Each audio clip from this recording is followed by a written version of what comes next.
And good evening, Hoops HD fans. Welcome to a Final Four edition, special edition Racket coming to you live here on the eve of the biggest semifinal game in the history of college basketball. I am your host, Chad Sherwood. With me, NJI's #2 fan after myself, David Griggs. David, how you doing? Woohoo! Excited. Oh, this has been great. Yes. It's been a while since we've been on. And I don't know. Now, do you think, like, when the judge was telling you that he felt sorry for you because I was your client, do you think that bodes well for us or not? We had a lot of craziness with it during. Well, I found when all else fails, if you can get a little bit of a sympathy vote there, it does kind of help out. You got to use every trick in the book. So. Yeah. And again, it is. I mean, it's a weird ethical dilemma. You basically have to represent me. So. Yeah, and we've had we've had some issues with the service you've been running as well, and a few a few more complaints that might be leading to some legal action. Although I think we are still running it through the end of this week, if I'm right. Yes, we are. If anybody needs it, if for whatever reason, if you're unable to watch the Final Four and you want to watch it, you can utilize our service. I will call your boss. I will call your parents, wife, girlfriend, boy, whoever, and I will straighten it out. Right, and people are just so ungrateful, though. I mean, with some of these, I don't understand it. Yeah, I mean, people apparently they want to keep their jobs, they want to keep their girlfriends. I don't understand that quite very much either, but that appears to be one of the situations here. We've got Easter weekend coming up here, so could have effects on the entire family with this weekend's games. But hopefully, again, if you need to watch it though, just email David, david.griggs@hoopshd.com. That's right. Anyhow, we have a lot we want to go over tonight. We want to start with some news and notes actually before we get into any of the games. And there's been quite a bit of head coaching news out there already. Some changes, some firings. We'll start right at the top. Rick Barnes is gone from Texas, David. Yeah, Rick Barnes probably wasn't as good at Texas, at least not recently, as as a lot of people probably thought he should, but he wasn't bad there either. When you're making the NCAA tournament and you're inside the bubble, you're doing pretty good, and I can't think of too many examples where schools got rid of coaches who had made the NCAA tournament. Wake Forest getting rid of Dino Gaudio, Minnesota laughably sort of forcing Tubby Smith out. But then again, this is Texas. Well, I mean, you have go back a few years. You have Michigan getting rid of Bill Frieder and putting Steve Fisher in charge, and watching him go 6-0 and win the championship. But that's I guess it's a little old school at this point, isn't it? Right. Prefab 5. Wow. Yeah, but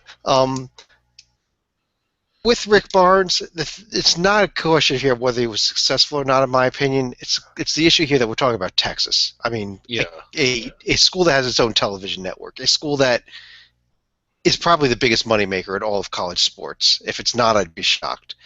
And when you have that situation, I think you've got to be a national championship contender every year.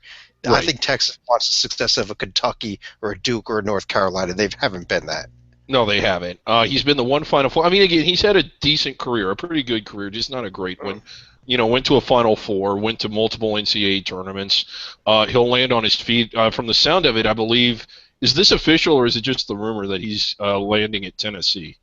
That is the talk that he may very well go from one UT to another UT here. At Tennessee, where that's another piece of news here. Donnie Tyndall lasted all of one season there amid the a failure to vet. Let's put it that way here. Yes. Tennessee administration. Yes. Just not a good situation. Oh, wow. And Tennessee is now looking for, I think, what's their fourth coach in 6 years, and that's just not good. If it does end up being Rick Barnes, hopefully he'll be there for quite some time. But yeah, amid the allegations of improper conduct while he was at Southern Miss, it ended up with Southern Miss being on the banned from the postseason this year. Not that it really mattered given their record, but Donnie Tyndall was let go by Tennessee, and for him, might be a while before he lands back at another coaching job, if ever. Yeah, I mean, I don't see him being a head coach. I don't think he's going to get a show cause. He'll probably be able to land on someone's staff. I don't see him being a head coach, which he didn't do bad. I mean, it's Southern Miss. I guess he was cheating, but he had some success there. Yes, well, he was successfully cheating until this year, but Yeah, um, a few other pieces of coaching news. St. John's parting ways with Steve Lavin, despite the fact that he made the tournament this year. as a nine I think it seed. I think it comes down to though that 4 years ago, St. John's had a top five nationally rated recruiting class, and Steve Lavin could come in, and this was going to be the turnaround for St. John's, and this was their best year with that class, and it was the last year of that class, and really Right. just I think a disappointing last 4 years when it comes down to it. Yeah, they've hired Chris Mullins, who again played there in the '80s, had an NBA career. I don't know if this is a good idea or not. He's never been a coach at the college level. Uh, At any level, I don't think. yeah, it's a little bit strange. It is a little strange. And I know some people don't agree with me. Think that he is going to be successful. Personally, I think this reminds me of Florida International, and then the Knicks trying to hire Isaiah Thomas, that type of move. And we know that that didn't quite work very well. No, no one should hire Isaiah Thomas to do anything. He wrecked the Knicks. He sort of wrecked the Pacers. He wrecked Florida International, and he wrecked the entire Continental Basketball Association. Some people you just should never hire, and he's one of them. So at Yeah. least St. John's did not hire him. And I've actually heard as far as you have, it's a little bit of a rumor still right now, but he's being rumored for the Arizona State job that opened up with Herb Sendek. Got was gone Yeah. also. So, the only requirement if Steve Lavin does end up in that job, he better not do anything to get rid of the curtain of distraction. That's all I've got to No, say. no, he better not. Yeah. So again, yeah, those are the big ones. There are sometimes, Chad, schools fire coaches, and you just wonder what the hell they're doing. Um, Yeah, we had that a couple of smaller majors. Murray Bartow has been at East Tennessee State, I think, forever. Was 12 let go this years. year. Yeah. But I think you're referring to what happened at Northern Kentucky, who had the best season ever, is only a year away from being eligible. And why don't you pick this up, David? Well, it just doesn't make any sense to me. Dave Beazold had been at NKU for I don't know how many years, but it was 10, 15, 20, whatever it was. They were a Division II, I don't want to say powerhouse, but they were a very formidable program.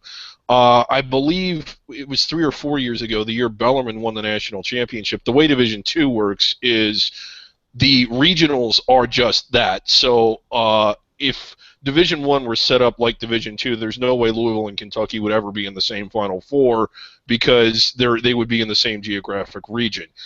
They had the second best team, I thought, in all of Division Two. Had they gone on to win that game against Bellarmine, I think they would have gone on to win the Division Two national championship. It was their third year of as a transitional program. They had finished in the middle of a Div 1 conference as a transitional program 3 years in a row. This makes no sense. None. Yeah, I agree with you. It's one of those moves, as mystifying moves. Now maybe there's somebody else that they've already lined up that's going to make sense. And what I'm thinking about here is when Grand Canyon moved up, they'd had a coach who'd been there for years, and his name slips my mind at the moment. I apologize, but Yeah. they suddenly had a chance to bring in Thunder Dan Marley, and so they made the move. Uh, and can't complain with the job that Marley's done there at Grand Canyon, but that's the only way there's any sense there. But if it's that they're going to go on, they're going to find somebody who's, been an assistant on some staff at some mid-major and bring him in. I don't Right. know that move makes any sense. The guy has been successful, and he's been the one person who's been given the task of building this into a D1 program, and they're not even there yet. They still have one more transitional year to go. Right. Give him And he's been that at very least. loyal to this program. He's been very loyal all the way through the transit. I mean, what did they want him to do? Make the NCAA tournament? They can't. I mean, it was They finished in absurd. fourth place, got a home game. It was an exciting game. They lost it, but they got a home game in the A-Sun tournament even. Yeah. Yeah. Oh, Um, wow. One other piece of news we did skip over, the Greg Marshall stories out there, that he was or was not going to be meeting with Alabama, who's really trying to, do anything to try to bring him in to replace Anthony Grant. There's also been some talk about him connected to Texas as well, though, now. Yeah, I think one of those jobs is slightly better than the other. Yeah, slightly. Although if you talk about schools Basketball. with money, it's about even. But Alabama Yeah, has not been as a basketball power by any means. yeah, it's not. Alabama really wants good basketball. There's this notion that people in the South don't care about basketball. Well, they don't care about mediocre or bad basketball. They love good basketball. And I think if you watch the SEC this year, a lot of these programs that used to be kind of stagnant. Georgia was selling out. Ole Miss was selling out. I mean, people were showing up. Texas A&M, Alabama would support winning basketball in a big way, and I think now that Auburn appears to have their program on the upswing, Alabama, damn it, they want to get it on too. Oh yeah, Having said that, they can't let Auburn get away from them. Absolutely, by bringing in Bruce Pearl last year, Alabama has to respond. right. So I don't. I mean, I'm not. I disagree with the notion that Alabama doesn't care about basketball. With the point, they would care if it started winning. It would be a big deal. So it's not a bad job. Having said that, Texas is way better. And one other job that did fill in the SEC, actually, Ben Howland took the job at Mississippi State. Guy who was connected with every single job opening last year and ended up getting none of them, so he finally lands another job. Uh, Yeah, and I think that's another sign of another upgrade in head coaching, though, in the SEC. yeah, for sure. That we maybe not next year, but the next 2 or 3 years, we may be talking about the SEC as the best conference out there. I just want to throw that out there. Yeah, and it's been strong in the past, not in recent years, albeit with last year being the exception, but it really could be. This is a home run, I think, for Mississippi State. Rick Sansbury was there forever. They hired Rick Ray, a really surprising move. I mean, I guess, are you surprised that a guy that had never been a head coach, and that was an assistant at Clemson who had never really been to but one NCAA tournament with that current staff, was unable to win more than he was? I mean, what were they expecting? And I think that shows the difference of the SEC 5, 6 years ago versus the SEC now. I don't think the SEC really cared about basketball. It was kind of like, okay, let Kentucky and Florida do their thing, and we've got football. Yeah, And I really think that Mike Slive has said, hey, we got to get basketball up there. We cannot be. We're the SEC. We can't be a joke. And right. and this year, I think they started that turnaround big time and bringing a few more top coaches. I really think you got to watch out for the SEC moving forward here the next few years. Oh, for sure. Uh, Unlike the Big 12 this year, which we all thought was the best conference. Right. And I don't know about you, but my bracket is perfect. I'll tell you, David. Actually, I had one of my most incredible brackets ever this year. I hit 7 out of the 8 Elite Eight teams. The only team that I missed was I had Villanova in where Louisville ended up. And then I just fell apart in the Elite Eight. So Yeah. the only team that's in there that I had correctly was one everybody else had, everyone else in the world had, which is Kentucky. So Who almost didn't get it. Oh, what a game that was. yeah. Well, Oh, wow. why don't we just kind of run through each of the regions here? What I'll do is I'll pull up on my screen the brackets. Get that up here in a second. All Can we right. see them? Not yet. Oh, wait. Yeah, there we go. All right. Okay. I got it. Okay. Now it's okay. There it is. All right. Um. Can we see it So all on the screen? yeah, it's on this. It's all on there. Okay, perfect. This is the Midwest region. Obviously, we were just talking about this game here.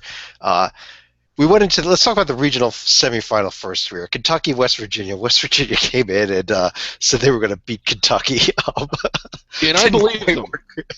You Uh, did believe them. yes, I had said all year long that Kentucky did not struggled against teams that like to play half-court basketball. I mean, they would run Arkansas off the floor, but the teams that kind of played at a slower pace, Texas A&M, Ole Miss, even Buffalo for a half, were the kinds of games that they struggled to win. And I thought, well, West Virginia likes to do that, and unlike those other teams who were decent, West Virginia is really good.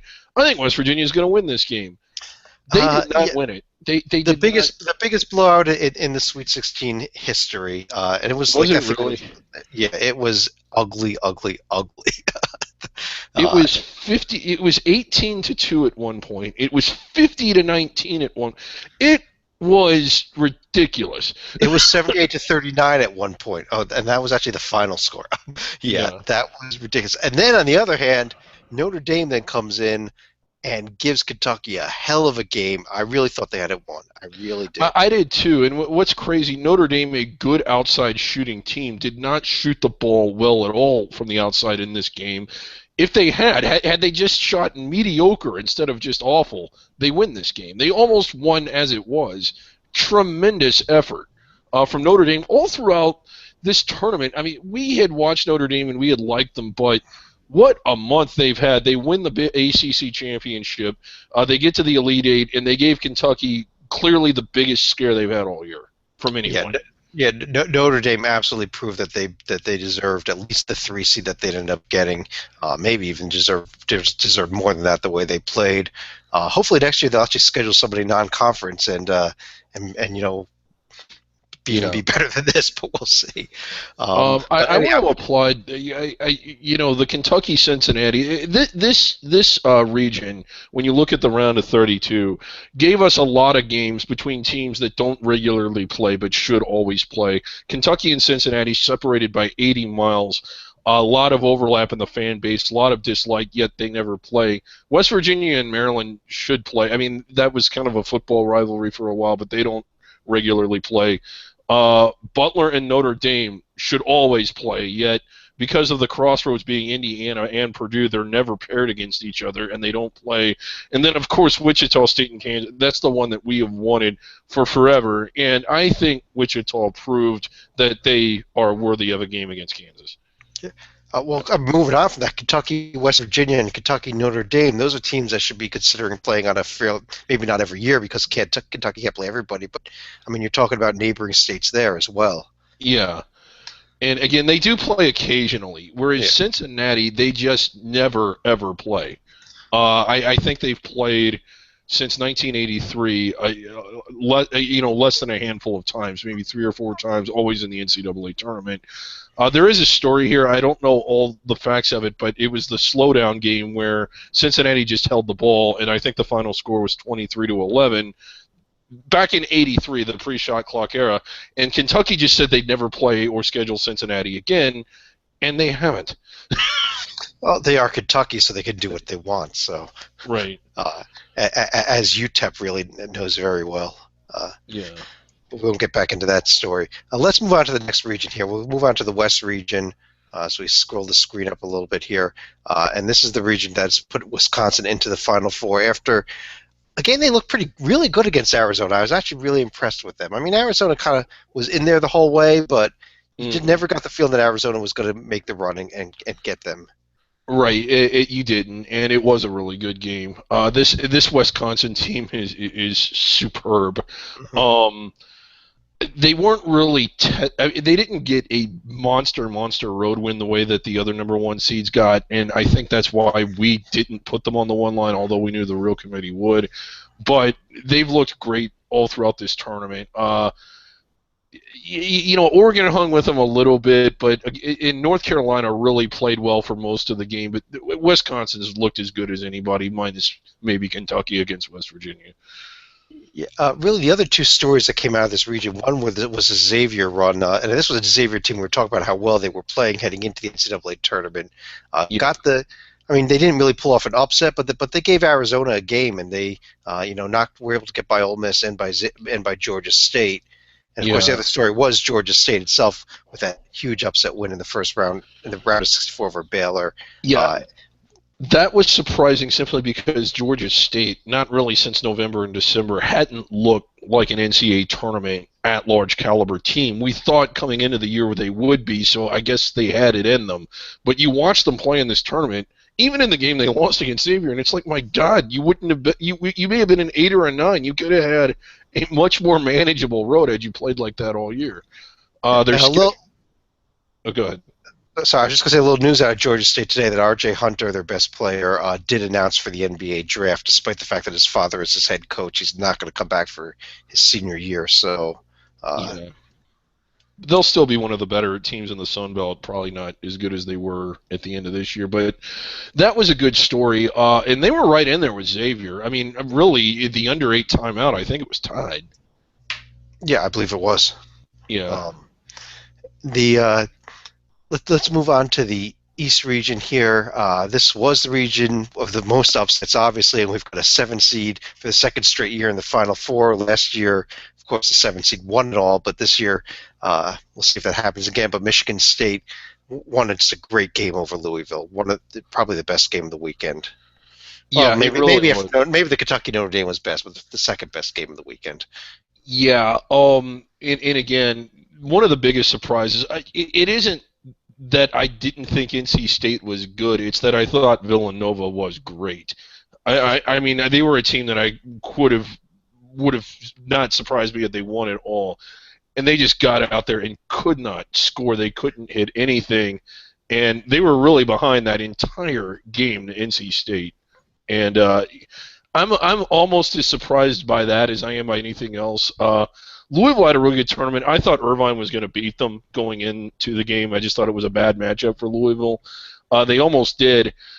The other thing that kind of surprised me was how was really Louisville really shot the ball well against Northern Iowa. Northern Iowa did not play that well in that game, not compared to what we had seen from them and what we were expecting from them, I think. Right. Looking down the bottom of the bracket, of course, we had this Virginia team that we loved all season that just kind of collapsed the last 2 weeks of the season, losing in the ACC tournament, losing the game at Louisville late in the season. When I looked at this bracket, I said they were in trouble here with this Michigan State team, and they Oh absolutely yeah, were. In fact, I had Michigan State going in my Elite Eight, so I had them beating Oklahoma as well personally. I thought that this Michigan State team really has the way this team has been playing has been the exact opposite. They peaked at exactly the right time. They made that great run in the Big Ten tournament, almost beat Wisconsin there in the final yeah, game overtime, and they might be playing them again. Who knows? yeah. They might be. Another team of note here was this Dayton team that came out of the first four. I thought that was crazy that they were in the first four, and them and Boise. I liked them both better than that, but they finally. You're watching that Oklahoma game, and when they had a lead, and it was their sixth game in 9 days with a six-man rotation and no front court, you were just wondering how in the hell are they doing this? Uh, Yeah, God, I don't think I've ever been. Archie Miller, I can't say enough about the coach job Archie Miller has done. And good for Dayton. They locked him up for I think for 10 more years. We'll see Yeah, if the contract actually sticks that long, but they did give him. They opened up the checkbooks for him, and maybe he will be sticking around there, and I hope he does because he's done some great things there at Dayton these last few years. yeah, they really have, and they should be one of the better teams in that league moving forward. One more region, it's the South region. Duke, the third of four 1 seeds to make the Final Four. I had Gonzaga. I really thought Gonzaga would win this region. They did make the Elite Eight for the first time ever under Mark Few, Yeah, beating a UCLA team that should not have even been in the game. And all that UCLA did to get there was got a bad call in their favor in their first round game over SMU, and they beat a UAB team that of all the teams in this region, one of the few teams they were better than them. So, yeah.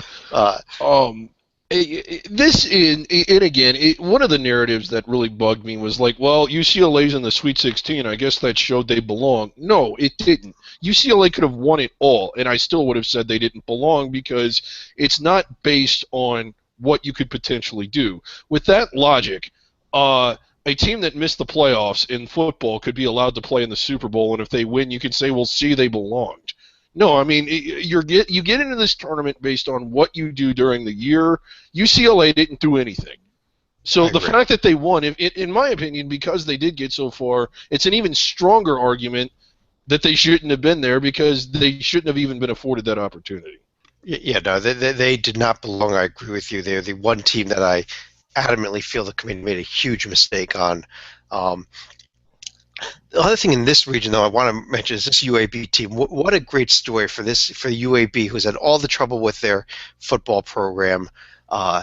Goes and wins not only wins the CUSA tournament to get the automatic bid, and then pulls the absolutely the shocker of the entire tournament. I think, not putting aside the Georgia State victory, this was even more of a shocker that they beat this Iowa State team that had just come off their second straight Big 12 tournament championship, was playing as good as anybody in the country. Um, Yeah. that was my biggest fear in picking Gonzaga out of this region. Is I didn't know how they would get by Iowa State. Uh, it was as surprised. The only time I think I've been more surprised is Florida Gulf Coast making the Sweet 16 that year after not looking anything. I mean, they were good during the year, but nothing like the way they played in the NCAA tournament. There was the year Ohio just clobbered Georgetown. I forget, that was 2 or 3 years ago.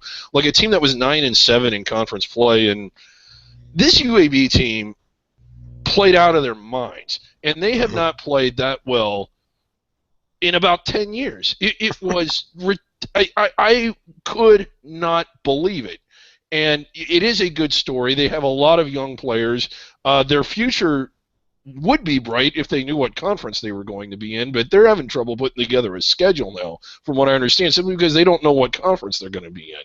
Yeah, So, and that's a decision I think it's been tabled until sometime in June. But with the next couple months, we should know what UAB's future is.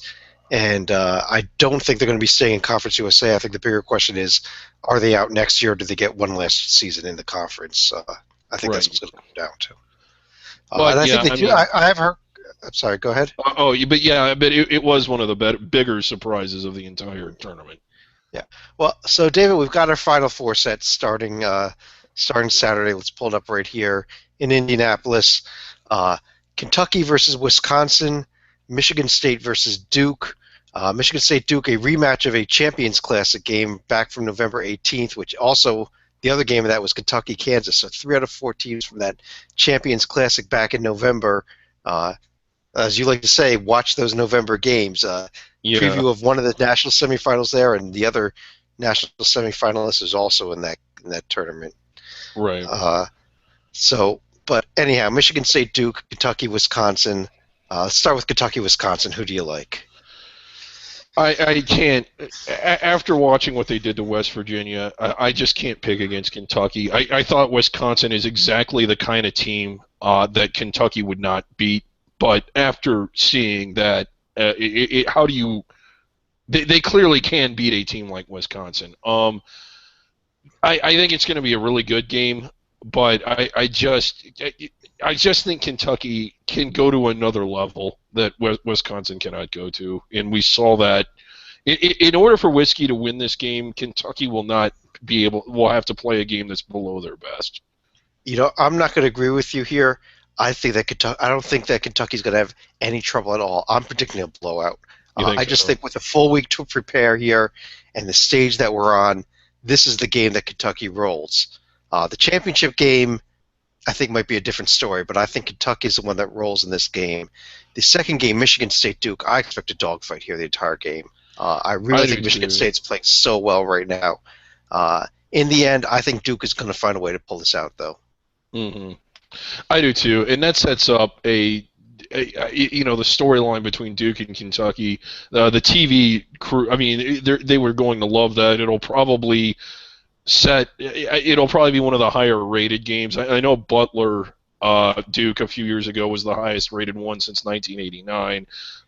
This one might surpass that.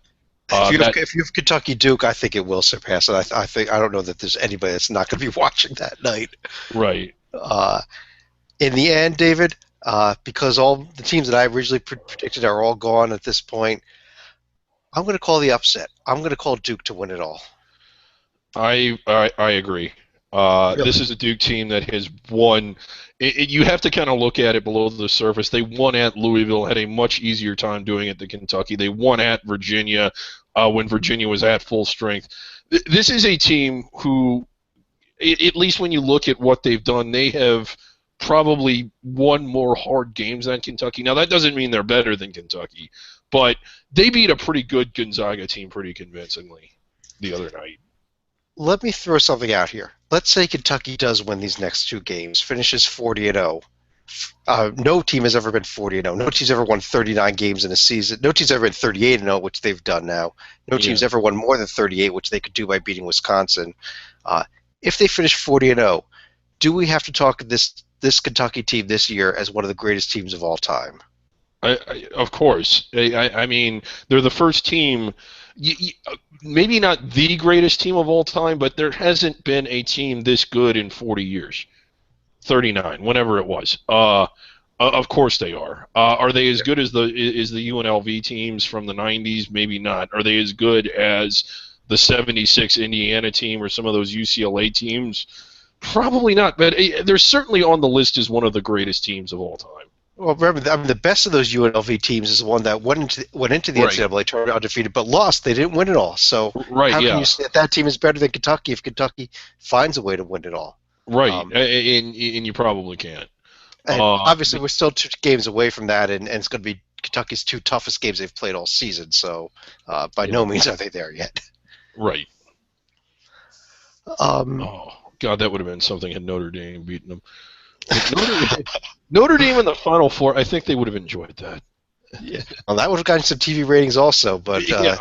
and it would have been a first for Notre Dame basketball to be the one bringing in the ratings. Right. Yeah. We want to talk about a few other topics here, David. Obviously, the NCAA tournament is not the only tournament currently going on.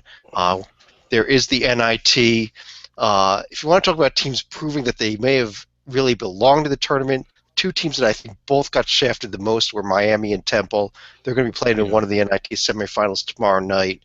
The other semifinals between Stanford and Old Dominion. Any thoughts about the NIT? Or Really good showing for Old Dominion in this tournament. They looked good in November, December. They didn't look good in conference play, but they've played well in the NIT. Well, they did get every game at home, which is where they played so well all season. I Right. think they're going to lose to Stanford in the one semifinal because they're no longer at home. Correct. Yeah. That's a I good. think Miami, talent wise, is the best team of these 4, and I think Miami is going to. I think Jim Larnack is going to win this NIT tournament here. I agree with that. I mean, for the same reason you just said, I just think they're the best team out of the 4. A tournament neither of us really cares too much for is the CBI, which runs a best out of 3 championship series. As we record this right now, Loyola Chicago just won the first game of that series. They were 1-0 over Louisiana Monroe out of the Sun Belt. Game 2 is coming up Wednesday night. David, do you care who wins? I'd like to. I mean, given the choice, I'd kind of like to see Loyola, but no, I don't like the Gazelle group. I think that it's a chop shop, and I would kind of like to see the NIT either go out to 48 or even 64 teams and just swallow this tournament, or why not go out to 80 and have both of them? I mean, Well, I do like the CIT. I think that, I mean like the CIT as the well. collegeinsider.com tournament group, they do a great job putting on that tournament. The people that run the show there at the CIT are huge fans of mid majors. They go out of their way. They've got an awesome website. If you ever want to go Yeah. check out collegeinsider.com, the videos they have there, everything. Oh, it's fantastic. Emmy award winning there, Yeah, it by the way. really is. But let's now coming up tomorrow night, Tuesday night, we have the semifinals of the CIT. The first game, Tennessee Martin is at Evansville. An Evansville team that I liked at the beginning of the season, I thought was an NCAA tournament contender. I think this is the team to beat in this tournament at this point. I actually think going into the CIT, they were the team to beat, and they still are. Yeah, I agree. Really good season for Tennessee Martin. I mean, a team that was just abysmal 2 or 3 years ago has really turned it around. So they're actually a really good story. But having said that, I don't think they go any further. All right, and that's it for tonight. We're gonna. Oh, did I forget What? something? No. No. Yeah, the second semifinal tomorrow night of the CIT. The game we've been waiting for all season out in Flagstaff, Arizona, and we want to start by calling on all college basketball fans in the state of Arizona or anywhere near the state of Arizona to Yeah. show up in your NJIT red tomorrow night. Yes. We, Your we, team. we want your team rooted for here also. It's a tough home court there in northern Arizona. They were packed for their quarterfinal win over Kent State. So we need some NJIT support coming out there.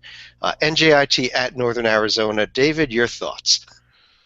I believe in it. I will never, ever, ever pick against the team of the people. What a great season for that program.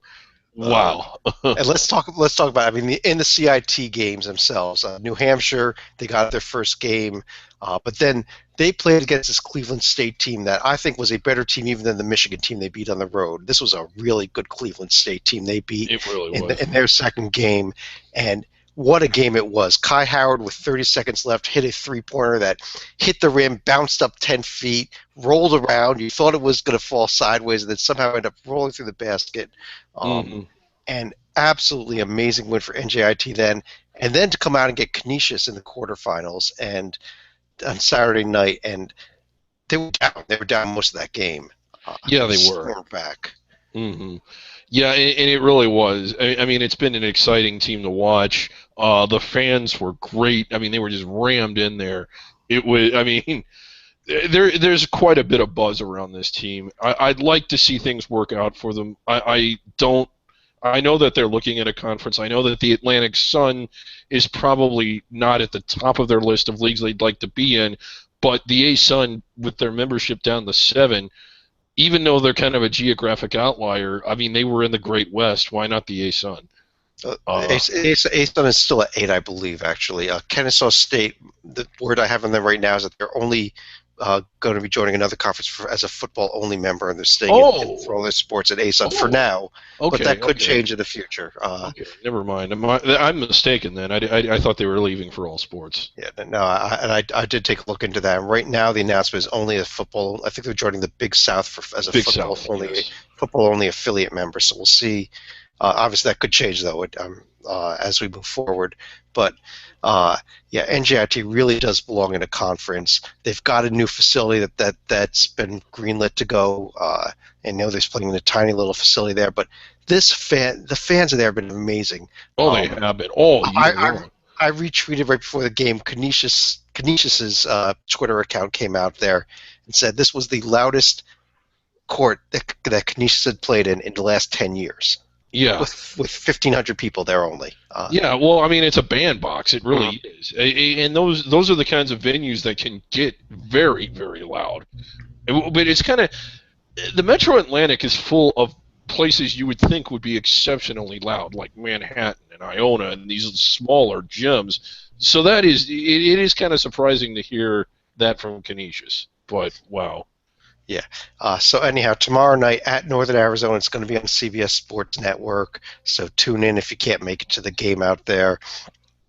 And JIT, I mean, this Northern Arizona has been a great story for them this year. This is the first time they ever won any postseason games. They've set a school record for victories in a season as well as NJIT. So two programs, both having probably their best seasons ever. Right. And I mean, NJIT is going for whoever wins this game.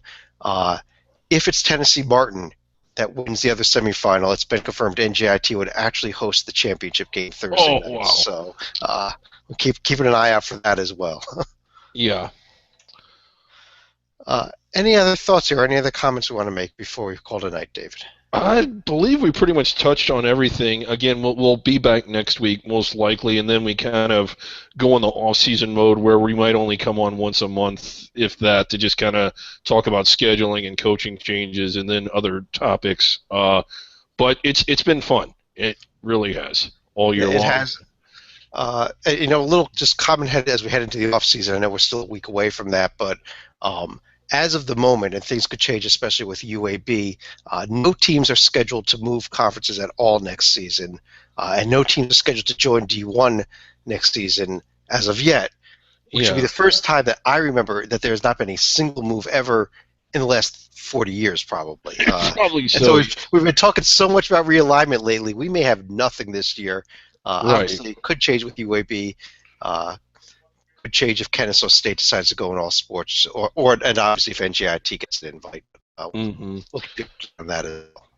But again, I don't know. It's still up. We'll probably post again, but we might be doing a few more state of the game podcasts. I don't know if you heard that, me and Lee talking about that earlier, but that's one of the things we're gonna be talking sporadically throughout the off season podcasts, some of the other legislation and just off season business. But the good news is we are going to tell the NCAA exactly what they need to do to make this game better. Right here. Yes. So tune in if you want to know. We're going to give the NCAA everything they need to know, just like we did with the selection committee, telling them who they need for the tournament. We're going to tell the NCAA exactly what to do. And we are the number one source for them deciding what to do, are we not? Yes, we are. I mean, I would assume so. Well, on that note, I guess everybody have a great night. Enjoy the games, especially tomorrow night, 9 o'clock. Also, the other Final Four that's happening this weekend, and we'll talk to you again next week.